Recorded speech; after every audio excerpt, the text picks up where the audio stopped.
Arr, greetings, friend. What be Captain Hook's least favorite app on the mobile? Because Captain Hook definitely had a mobile phone. Yarr. You had no idea? Well, I'll tell you, sir. It be TikTok. Yarr. You get it? Because of the crocodile.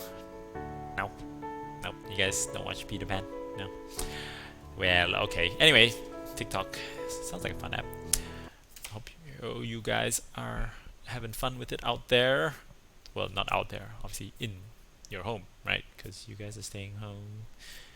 Yeah. So, how's it going? Guys having a good start to the week so far? It's Monday. I don't know if the day is a working day, of course.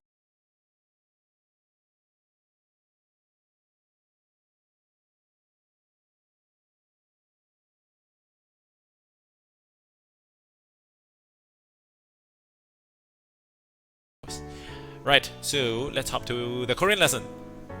Okay, so how's it going? 잘 지내요? Yeah, good. Alright, 잘.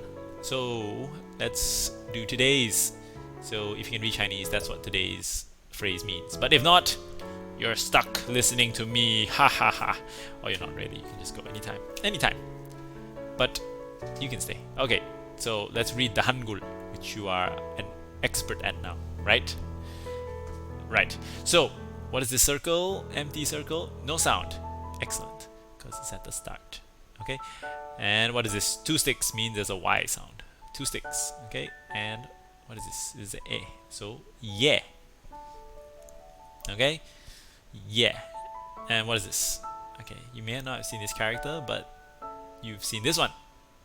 I'm fairly certain. Just the one by itself. What is it? It is the B or the P sound. B, P.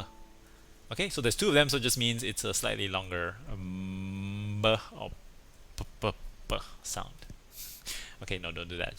Just drag it out a little bit. Okay, and what is this? Horizontal line. It is the sound. So this is, what is this? What is this? Little, pretty little poo. It's a poo sound, like Winnie the Pooh. Poo. Okay? Okay, so yeah, poo. And what is this? You know that. The L. What is the L? It's a N sound. Okay, and this single stick, so no Y, just the E. Ne. Okay, hence the little neko, which is cat in Japanese. Okay, and you know this one, empty circle, no sound. Two sticks skyward is yo, which means I in Espanol, hence the little rabbit in flamenco.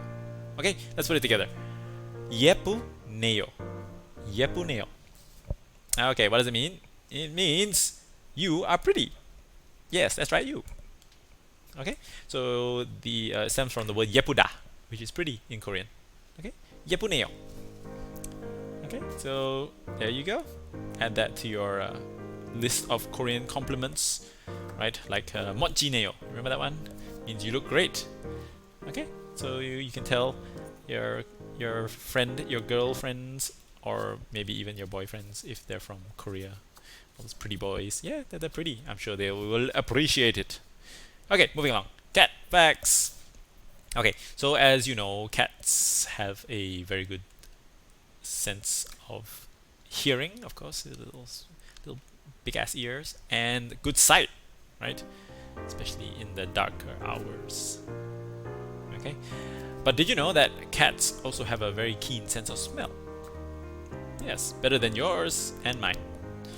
Okay, so how do we know this? Well, we measured the number of little receptor things in their nose. It's called an olfactory receptor.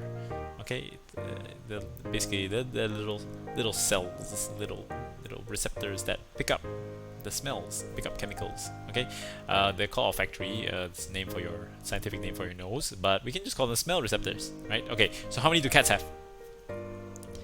Cats have 45 to 80 million of these smell receptors. Okay, so how many? I mean, obviously that doesn't mean much, right? 45, 100, 200 million, whatever. So how many do dogs have? Let's put it in perspective. Okay, dogs have more than 3 times what cats have. Dogs have 149 to 300 million of these little smelly receptors. So okay, dogs win in the smelly department.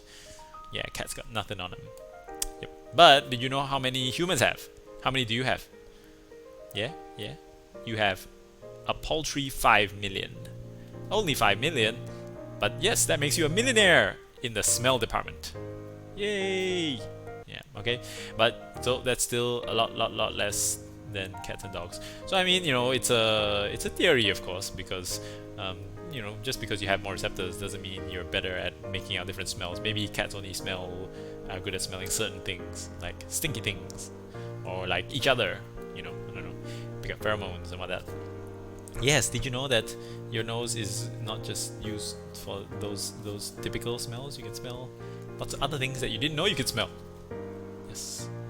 Yeah, that probably makes no sense. But yeah, I will talk about that more tomorrow because cats have other ways of smelling things. Yes. Yeah, I'll leave that for tomorrow. Okay, rabbit facts. Yeah, so they can smell this guy. Smell him. So rabbits smell not so strong. So what would you say is a rabbit's main sense that it uses? Well, obviously these two things, big ass things, right? Yes. So rabbits have very acute sense of hearing. You can hear up to 2 miles away, and in multiple directions because they can turn their ears like radars. Ding, ding, ding, ding. Okay. But did you know that rabbits also have pretty good vision? See these big round eyes, so their vision is not like ours, right? So ours facing forward, theirs both out to the side. So you notice a lot of prey animals have eyes out to the side. It's a peripheral range of vision, so they can see more, but not so good in terms of the depth department. But rabbits don't care because they want to not get murdered by an eagle or a fox or a cat, when they try and sneak up on them from behind. Okay. So whereas us, we are, I guess technically we are predator animals, so we want to focus on what we want our prey, and then we go in for the kill, right? But we don't care what's happening on our sides. Well, we kind of do, but it's not as strong. Okay, so rabbits have a pretty good field of vision, almost 360 degrees, and they just have a little blind spot right in front of their face here. Bink, bink, bink. Okay. Yep, that's all. So yeah, don't try and sneak up on a rabbit because they can see ya. Alright, now I mentioned there'll be some food. Oh, we'll talk about food lately. Oh man, I'm hungry. Okay, have you seen this not particularly appetizing looking weed? Have you seen it before? Maybe, maybe not. It's got nice yellow flowers. Look at this. But maybe look closely at the leaves. The leaves look like something you may have seen before. Maybe something you may have eaten. Yes. So you may not know it. You may not know what this weed is called. Okay, and you may have never seen it, but you've definitely eaten it. No, not the flowers.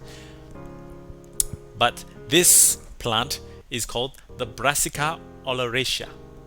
Okay, and it is the mother of at least 6 very popular vegetables that are very commonplace in supermarkets and households around the world. Okay, so this Brassica Oleracea is also known as the wild mustard plant. Now, still not ringing any bells? I didn't expect you to. Okay, so here are the vegetables. Ta-da! So yes, you've heard of some of these, right? You definitely, come on, you guys have heard of broccoli, cauliflower, kale. No? You guys even eat vegetables? Come on, guys. So, like I mentioned, these all come from this plant, the mother of vegetables, you could call it. Okay. Yes. So over the last, couple hundred years, farmers, us humans, clever humans, we have slowly cultivated and selectively bred this scrawny, not terribly nice-looking plant into something that is nice and edible for us. Look at that. Tasty stuff, right? Okay, maybe you don't like Brussels sprouts, but come on, cabbage, broccoli, cauliflower, So yeah, I mean, that wild little weedy plant, that's the predecessor. So this plant usually grows on like limestone outcroppings out in the Mediterranean region. Yeah. So you can, next time you see that little shrub, you can thank it. Go thank you, the mother of plants. But I wouldn't eat it because it's not particularly tasty by itself. Okay. Now that brings me on to our next topic, because what we have done here, what us clever humans have done, is we have genetically engineered this terrible little weed. Oh, sorry, it's not terrible. It's wholesome. It's very wholesome. It's just, it's a weed, right? Into so many different awesome foods, like kale, collard greens, Chinese broccoli. They all come from this little weed. Okay.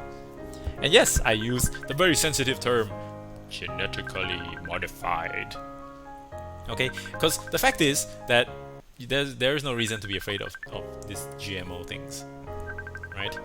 Just GMO is basically what we've been doing for hundreds of years, right? See, this is what watermelon used to look like. Would you eat this watermelon? No, right? We have selectively modified the genetics over hundreds of years to get a slightly better product. So it's gotten better. It's evolved. Well, better for us. I don't know about for the plant, right? So when you hear GMO and you start freaking out because you're thinking of some guy in a lab, tinkering with the genetics. Yes, exactly. That is what we're doing, because we have shortened that. So science has allowed us to minimize the time, reduce it greatly from a couple hundred years to maybe just a few years, and maybe in a few months. You can have juicier looking tomatoes, but they're still the same. They're still the tomatoes. Okay, maybe they've got like some slightly cooler traits, but the only difference is that instead of having to breed it over and over and over again like you do with your dogs, slowly, they just did it in one little pow, with a little syringe. Pew. No, I'm sure it's more complicated than that, guys. But figure of speech. Okay, so yeah, for you guys getting all uptight when you hear GMO, just chill, guys. It's just bad press. People are afraid of what they don't understand, and I'm telling you that GMOs have been happening for a very long time now. For example, this Brassica Oleracea. So you see the amazing evolution. We humans have been tinkering with the genetics for much longer than we know about. We just, we didn't call it GMO back then. We didn't call it genetically modifying, So yeah, so next time you bite into a piece of broccoli, you can take a second to appreciate just how clever we are. Yeah, it's us, man, all us. Not about these silly plants. No one cares about plants, right? Okay, so speaking of food, oh yeah. Now this is probably more relatable, right? Than all like green crap. Ugh, vegetables. So, have you guys been eating lots of this? Lots of instant noodles? Okay, so what is this stuff that you put on the instant noodles? What's that? What's that? So it's flavoring. Yes, flavoring. Come on.